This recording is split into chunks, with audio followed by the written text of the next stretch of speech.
이번 질문은 기독교랑 천주교는 믿는 게 다른가요? 라는 질문입니다. 되게 많은 분들이 궁금해하고 헷갈려 하는 것 같아요.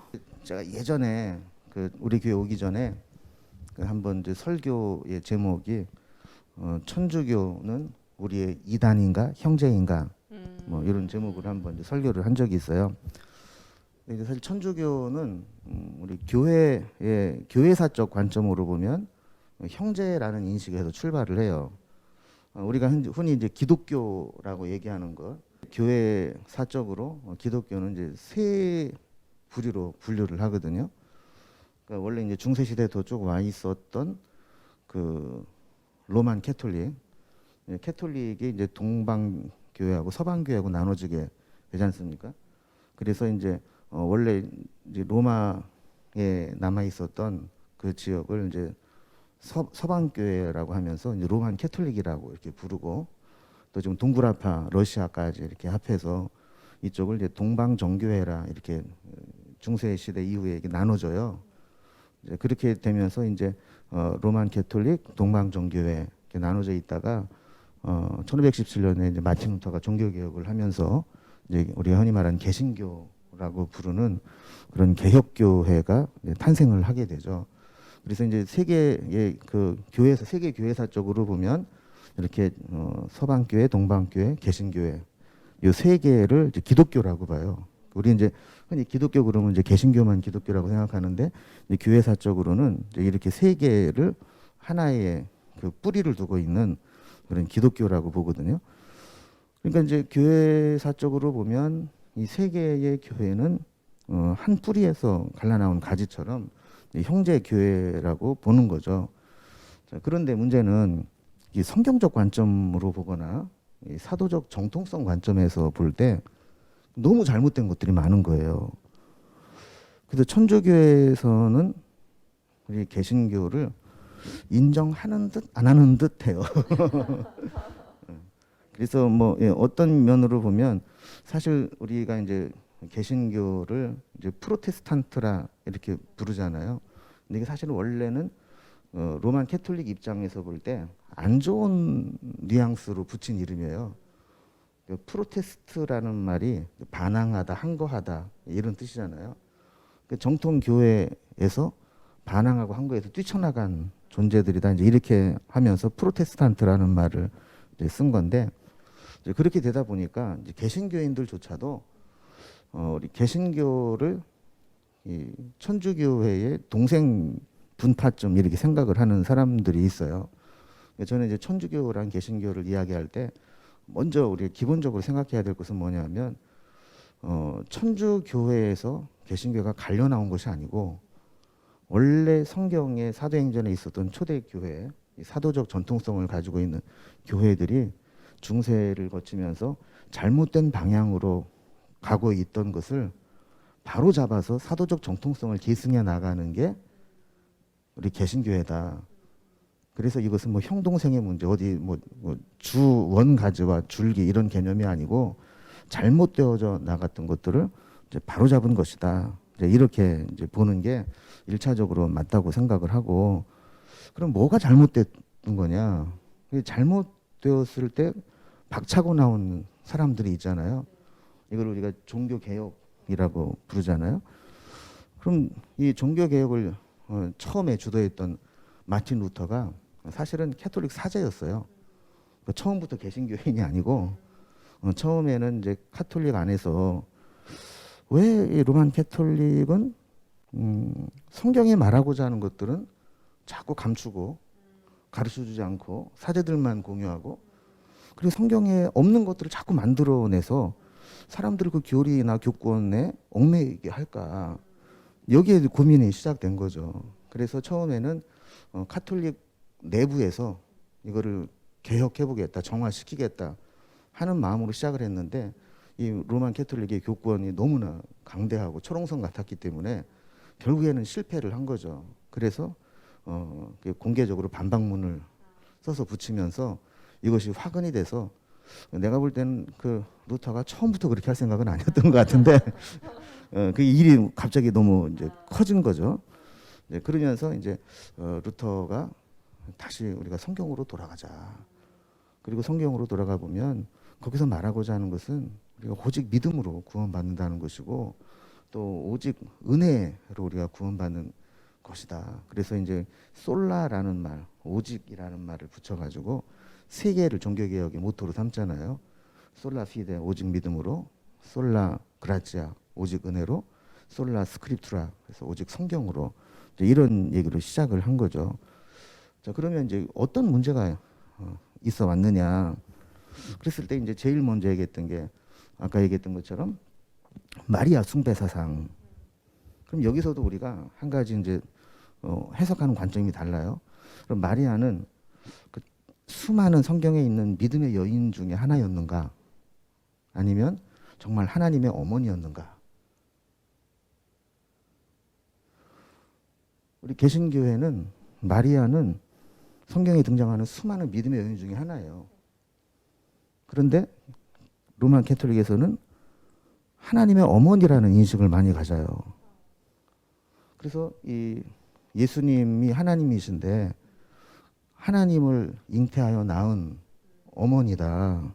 자, 그렇게 되면 이 어머니는 흠이 없어야 된다.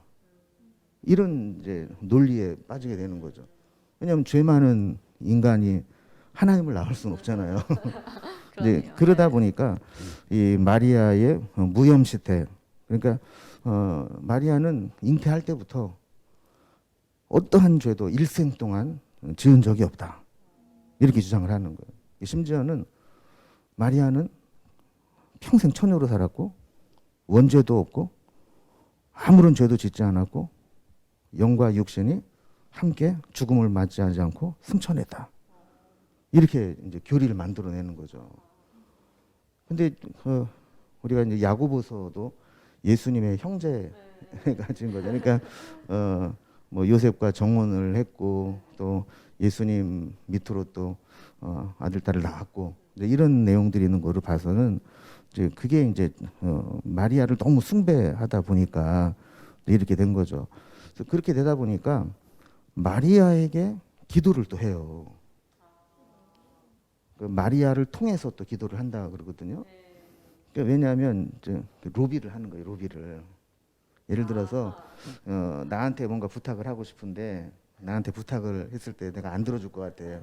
그러면 내 어머니에게 부탁을 해서 어머니가 나에게 야 이거 좀 해줘라 좀 이렇게 되면 내가 거절을 못 하잖아요.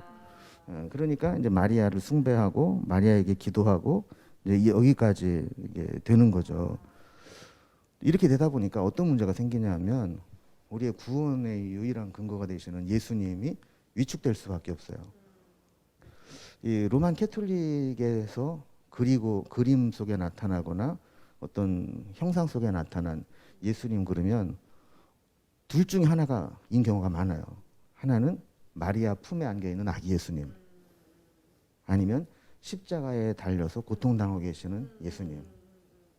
근데 사실 우리가 믿는 예수님은 부활 승천하셔서 지금도 우리와 함께 하시는 예수님이잖아요. 예수님 한 분만으로 완전하고 예수님이 진정한 구원자인데 이런 것들이 마리아 숭배 사상으로 이렇게 위축되고 있다 하는 것은 좀 안타까운 일이고, 또 마리아가 하나님의 어머니다라는 이 신학적 논리적 비약은 우리 인정하기가 어렵다 하는 것. 그러다 보니까 이제 성자 숭배, 그 누가는 의사였잖아요. 그러니까 이제 뭐 병에 걸리면 누가의 이름으로 뭐 이렇게 성자들의 이름으로 기도하기도 하는 거죠. 근데 이제 이런 이 교리적 오류들이 자꾸 생겨나게 된 이유가 뭐냐면 이제 교황 무호설이에요. 이제 교황 무호설이 뭐냐면 교황이 신앙적으로나 도덕적으로 어떤 교리를 확정하는 데 있어서는 오류를 범할 수 없다. 그러니까 우리가 오류가 없는 거는 우리는 뭐밖에 없어요? 하나님 말씀이 성경밖에 없잖아요. 그런데 여기는 교황의 확정된 교리 또 성경과 같이 오류가 없다. 이렇게 보는 거죠.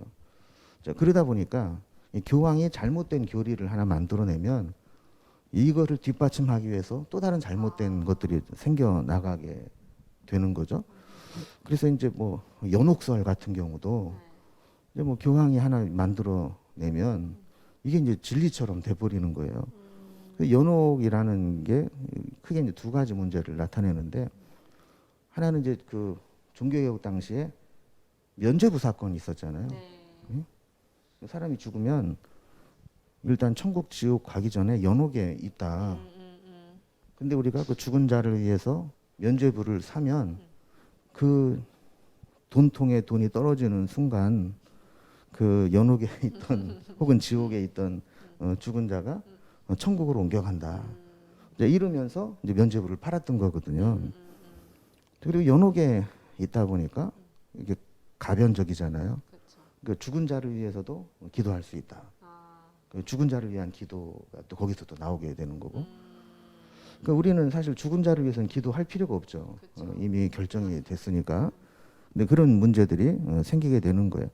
그래서 이런 면들이 이제 제도적인 문제로 또 확정이 돼요. 그래서 이 베드로가 초대 교황이라고 정해놓거든요. 그 바티칸에도 가면 이제 그 성당 이름이 성 베드로 성당 이렇게 되잖아요. 그래서 사실 베드로는 자기가 교황이라고 한 적이 없어요. 그런데 로마 캐톨릭에서는 교권을 만들려고 하다 보니까 뭔가 이 정통성이 있어야 되잖아요. 그러니까 예수님의 수제자였던 이 베드로를 초대 교황으로 두고 자기네들이 2대, 3대, 4대 해가지고 지금 이제 교황이 내려오고 있는 거예요. 자, 그러면 왜 로만 캐톨릭에서는 베드로를 이제 교황으로 떠받들고 있느냐? 그랬을 때 그 마태복음 16장에 보면 예수님이 가이사랴 빌립보에 가서 요즘으로 말하면 수련회를 하시잖아요. 가이사랴 빌립보는 이제 이스라엘에서 최북단에 있는 헬몬산 바로 밑에 있는 아주 경치 좋은 휴양지처럼 돼서 이제 가이사에게 바쳐졌다. 지금도 경치 좋은 곳은 뭐 대통령 별장도 있고 뭐 그렇잖아요. 그런 것처럼 이제 가이사에게 바쳐졌고 로마의 신들을 이제 섬기는 곳이 가이사랴 빌립보예요. 이제 그곳에 가서 이제 수련회를 이렇게 하시면서 그 거대한 신상들, 로마의 그 화려한 모습들을 보여주면서 누가 진짜 하나님이냐를 이제 말씀하시고자 했던 거죠. 거기서 예수님이 했던 질문이 뭡니까? 사람들이 나를 누구라 하느냐. 그래서 이제 제자 훈련하고 최종 점검을 하는 거예요. 그래서 잘 배웠나? 그래서 사람들이 나를 누구라 하느냐 그러니까 제자들이 얘기하잖아요. 얘 그 소문에 뭐 엘리야라고도 하고 뭐 선지자라고도 하고 뭐 세례 요한이라고도 하고 그럽디다. 그러니까 두 번째 질문을 하잖아요. 어떤 질문인데요? 너희는 나를 누구라 하느냐? 이게 진짜 물어보고 싶은 거잖아요. 그동안 나를 따라다니고 말씀으로 가르침을 받고 기적과 능력을 함께 보고 행하면서 그럼 너희들은 나를 진짜 누구라고 생각하느냐? 그랬을 때 이제 베드로가 정답을 얘기하잖아요. 뭐라 그랬어요? 주는 그리스도시요 살아계신 하나님의 아들이시니이다. 그러면서 예수님께서 바요나 시몬아 내가 복이 있도다. 이것을 내게 알 것은 혈육이 아니요 하늘에 계신 하나님이시로다. 그러면서 내가 이 반석 위에 교회를 세우리니 음부의 권세를 해치 못하리라. 이 반석 위에 교회를 세우리라. 이 반석이라는 말이 헬라어로 페트로스라는 말이에요. 근데 그래서 이제 게바가 페트로스, 베드로가 되는 거죠. 근데 이제 뭐 독일어나 불어나 뭐 헬라어나 외국어를 공부해 본 분들은 알지만 우리나라 이 문법에는 없는 성이 있어요. 성격 뭐 이런 게 있잖아요. 남성, 여성. 그래서 이제 그 페트로스라는 말 앞에 붙인 관사는 남성으로도 쓸 수 있고 중성으로도 쓸 수 있는 그런 관사예요. 그러니까 이제 헬라어만 보면 이게 남성으로도 볼 수 있고 중성으로도 볼 수 있는. 그래서 만약에 이 반석 페트로스를 남성으로 본다면 뭐가 될까요? 그 신앙을 고백한 베드로가 되는 거예요. 남성으로 보면. 그렇구나. 그래서 내가 너 이 신앙 고백을 아주 잘한 베드로, 너 페트로스 위에다가 내가 교회를 세울 거야. 이렇게 되는 거죠. 그렇구나. 근데 만약에 그걸 중성으로 보면 네. 어떻게 될까요? 진짜 반석이 되나요? 그러니까 이 반석 앞에 무슨 내용이 있었냐면 아까 얘기했던 것처럼 베드로가 신앙 고백을 한 게 있거든. 아, 그렇구나. 그러니까 중성으로 보면 그 신앙 고백이 고백 위에. 예. 아하. 예수님을 그리스도시요 살아계신 하나님의 아들이시라고 고백하는 그 신앙 고백, 믿음 위에 내가 교회를 세울 것이다. 이렇게 아하. 되는 거죠. 아하. 여기서도 천주교와 우리 개신교회가 이제 구분이 그렇구나. 되는데 그럼 우리는 중성으로 봐요, 남성으로 봐요. 중성. 중성으로 보죠. 베드로라는 개인 위에다가 세우는 게 아니라. 교회를 세운 것이 아니고 베드로가 했든 누가 했든 그 신앙 고백 그 위에 교회가 세워진다고 보는 거죠. 그래서 이런 이제 일들이 이제 일어나게 될 때 그 천주교가 정말 바르게 성경대로 해석하고 있지 못하다라는 것들을 이제 느끼게 되는 겁니다. 그리고 이제 또 뭐 생활적인 면에서도 보면 이 천주교는 이제 선교를 중요하게 여기면서 막 이 선교를 할 때 현지에서 문제가 되는 걸림돌들을 상당히 양보를 했어요. 그래서 우리나라 같은 경우도 주초 문제라든지 또 제사 문제를 상당히 양보를 했죠. 그러니까 우리 개신교회에서는 주초 문제를 아주 엄격하게 금했고 또 제사는 우상숭배라고 목숨을 걸고 막 거부를 했는데 거기는 그게 이제 허용이 되는 거예요. 그래서 이제 친구들 중에 이제 성당 다니는 친구들 있나 보면 그 친구들은 이렇게 뭐 담배도 피우는 애들은 피우고 술도 마시고 내가 예전에는 좀 놀랬던 게 성당에서 어디 이제 야유회를 가는데 그 동네 슈퍼에서 배달이 왔어요. 뭐가 왔나 봤더니 그 맥주 한 박스하고 소주 한 박스를 차에다 싣고 가는 거예요. 그래서 그분들은 뭐 그런 문제에 대해서 많이 양보를 하게 되죠. 그러다 보니까 이제 신앙적으로 좀 많이 이제 희석되고 그래서 그 내가 대학 다닐 때도 보면 우리 친구 중에 이제 우리로 말하면 이제 주일학교 같은 교리를 가르치는 이제 선생을 하는 친구가 있었는데 얘가 이제 그때니까 가능이겠죠. 좀 강의실에서 다 끝나고 사람들 가는 사이에 이제 그거를 준비하면서 담배를 딱 빠르면서 성경 공동번역 성경을 펴놓고 그걸 공부하는 걸 보면서 야 저런 죄인이 무슨 성경을 가르친다고 이렇게 이제 생각을 했던 적이 있는데 어쨌든 그 천주교는 이제 그런 문제도 생활적인 신앙 생활적인 면에도 많은 양보를 하면서 그래서 천주교인들은 뭐 점을 보러 간다거나 뭐 이런 것도 뭐 크게 개의치 않는 사람들도 많이 있고 또 구원의 문제에 있어서도 우리는 오직 믿음으로만 구원받는다. 우리 행위는 아무런 구원에 관여할 수 없다 그러는데 천주교는 믿음과 행위가 같이 가야 된다. 그래서 어떤 면은 긍정적인 면도 있어요. 그래서 이제 고해 성사를 하고 또 죄를 사함 받을 때 꽃동네에 가서 뭐 봉사하십시오. 뭐 어디에 뭐 연보하십시오. 뭐 그랬을 때 오히려 이제 그런 것들이 더 사회적인 봉사 기능을 할 수는 있는데 이게 구원의 문제에 있어서는 올바르지 않다. 그리고 이제 이건 뭐 로만 캐톨릭의 문제만이 아니라 교회사적으로 볼 때 한 가지 문제는 이 로마의 국교가 되잖아요.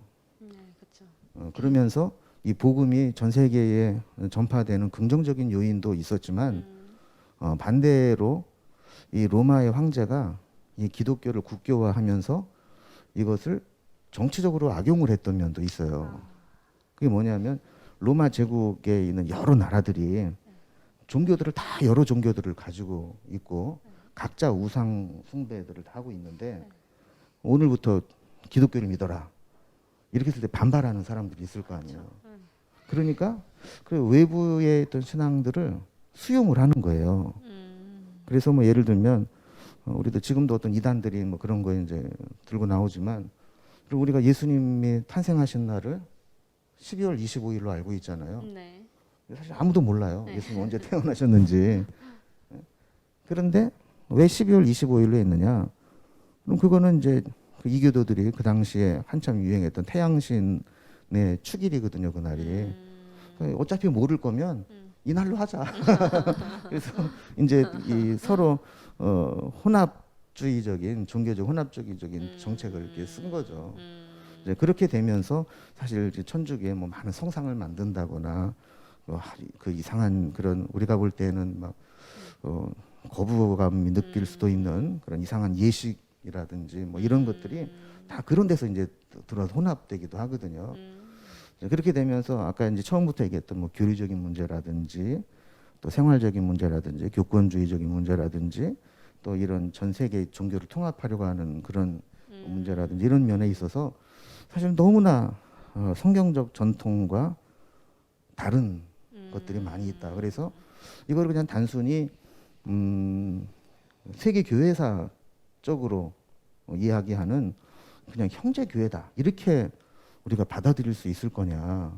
그래서 우리는 좀 디테일하게 들어가면 이런 수많은 이 교리적인 성경적인 사도적 정통성에서 어긋난 것들이 있는데 이거를 우리가 다 받아줄 수 있느냐. 사실 우리가 지금 흔히 이단이라고 분류하는 그런 데서 나타나는 교리적인 문제들보다 어떻게 보면 더 큰 문제들을 천주교는 가지고 있고 또 그 문제들을 개혁하겠다고 종교 개혁이 일어났어요. 네. 근데 이제 또 천주교에서도 좀 상당히 또 이 자정 작용을 또 해왔고 또 성령 운동 같은 것들도 하고 있고 또 성경 공부도 열심히 하고 있어요. 그래서 이 문제도 우리가 이제 그 천주교인 다 지옥 간다. 아니면 우리 형제니까 천국 간다. 이렇게 말하기는 참 어려울 것 같고 그 천주교에서도 그런 질문을 했대요. 천주교에서도 네. 개신교인들도 구원받을 수 있냐. 네. 그랬을 때 그 누가 그렇게 대답을 했다 그래요. 개신교에도 구원의 가능성은 있다. 근데 이제 저도 그 답변을 하고 싶어요. 그 천주교가 많은 교리적 오류와 또 잘못된 전통들을 가지고 있긴 하지만 천주교 내에서도 그런 자정작용을 거쳐서 성경을 정말 진지하게 바르게 읽고 또 올바른 믿음을 가지고 있다면 그들에게도 어떤 구원의 가능성은 있다. 단 쉽지는 않을 것이다. 이 정도 아하. 설명을 하면 좋을 것 같아요. 야, 그렇군요. 오늘 뭔가 제대로 많이 얻어가는 것 같네요. 네. 천주교에 대해서도 많이 알게 됐고.